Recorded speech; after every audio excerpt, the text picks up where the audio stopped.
So it'll be the Buckeyes and the Nittany Lions on a Saturday as we welcome in Tony Gerdeman from BuckeyeHuddle.com. Gerd, thanks for joining us tonight.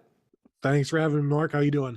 Not too bad. Before we get into the Penn State game, let's clean up a little bit against Iowa, as the Hawkeyes defense was as advertised, yet Ohio State still scored 50-some points against them.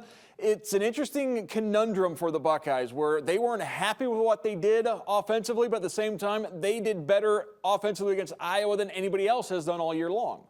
Yeah, such is life for Ohio State when you do better than everybody else and it's not good enough because you weren't doing as well as you were expected or other people expected you to do. And it's been interesting to hear the reason why the offense struggled. You have both Kevin Wilson and Ryan Day saying the short fields just really never allowed them to get a rhythm. And it's funny. It's like, well, you only had to go half as far. And they're like, yeah, but we planned to go the entire way. So it has changed their travel plans with these short fields, and you can't, I mean, it shortens the field, it shrinks it, which makes the defense even better. And you saw what happened when they had the entire field to go. They usually did better when they could take some shots, as we saw to the 79-yarder to Julian Fleming later in the game. But I think the best way to compare it would be just, the game is a ramp, and the Buckeyes didn't have as much runway as they would have liked. And so sometimes their jump fell short. And when they had the full ramp, then they looked a lot better. The Evel Knievel analysis of the Ohio State offense against Iowa. One of the other interesting things that Ryan Day said was you don't expect to rush for 300 yards every game, so when you do, you know you're not going to do that the next week. You don't expect to rush for 30 yards every game, so when you do, you don't expect that to happen the next week either. So he's not concerned about the rushing attack, but should there be a concern about not being able to run the ball against Iowa?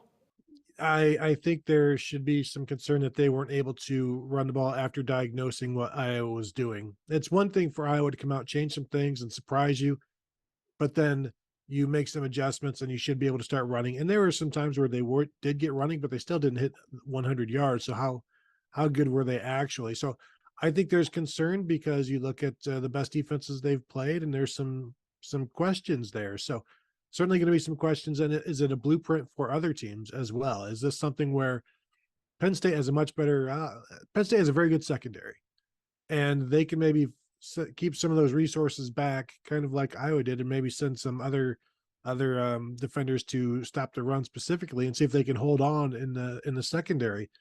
And, so that's a concern. Can Ohio State run the ball against Penn State? We saw what Michigan could do. So that is that's the baseline, the 440 odd yards that Michigan ran for against Penn State.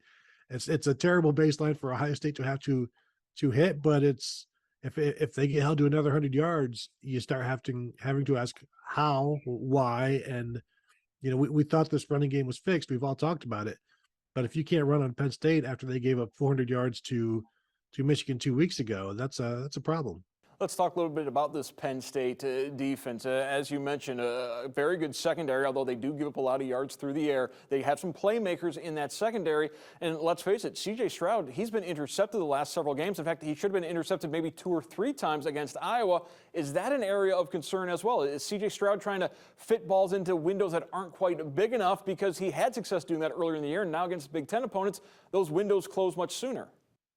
I think he's definitely trying to fit some footballs into tight windows, and sometimes it ends up in an interception, and sometimes it ends up in a completion to Marvin Harrison on the sideline for 18 yards, and you're wondering, how did that even happen?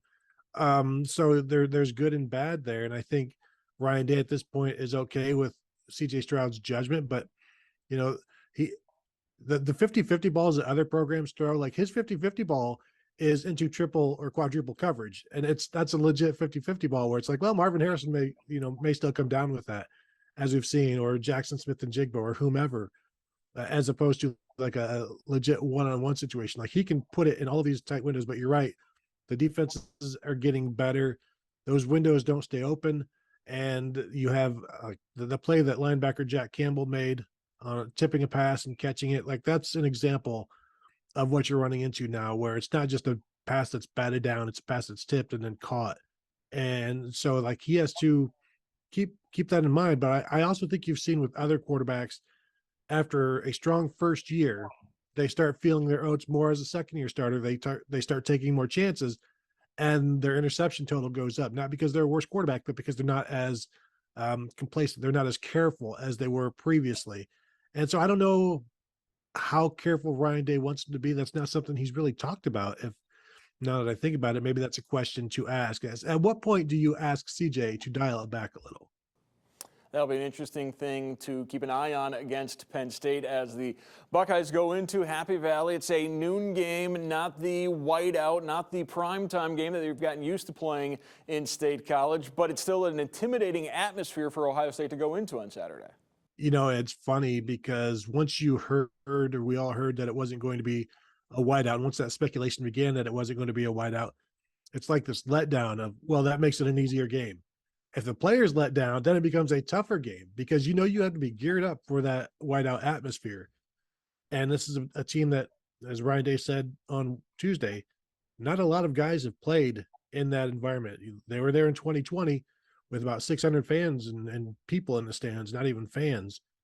And so this is going to be a much different animal. And it doesn't matter if it's noon, if it's 6 in the morning, if it's 12 at night, it's going to be a new experience for them. And I also think you're going to have some Penn State fans that are going to want to prove a point. Like it doesn't have to be a whiteout. It could still be an Ohio State game. And there does not have to be a letdown for expectations.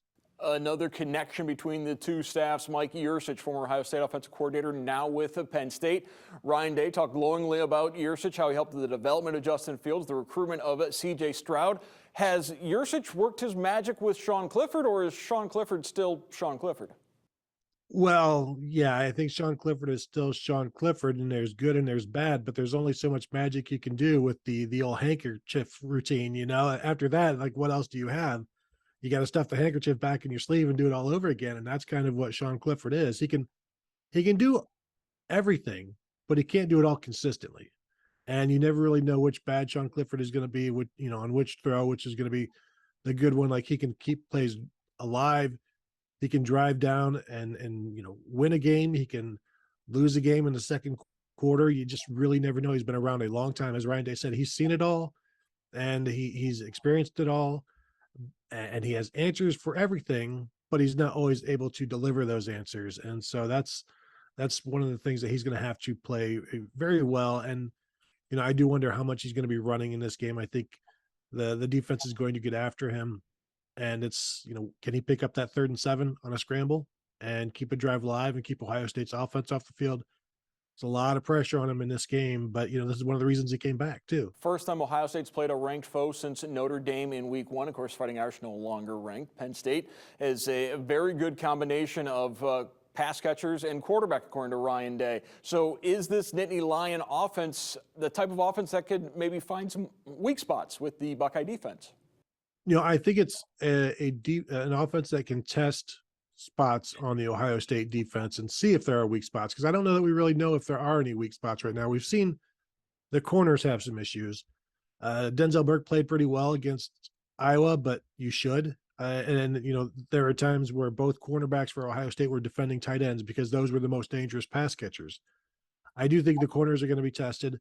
A lot of the 50-50 balls that we talked about before, but also these are skilled receivers, and they also have, they'll throw 3 receivers out there. So is that going to be Tanner McAllister in the nickel defending a very talented slot receiver? Or are they going to put 3 corners out there? Or how are they going to do some different things? And as Jim Knowles said on Tuesday, they're going to have to show different things. And that's one, that's showing the receivers something different, and 2, that's showing Sean Clifford something different, so that it's not just the same thing every time. So I do think the secondary is going to be tested. That doesn't mean they won't be up to the test. I just think they're going to have to be ready for some jump balls and certainly more action than they received last week. What does Ohio State need to do to pass the toughest challenge of the season to date?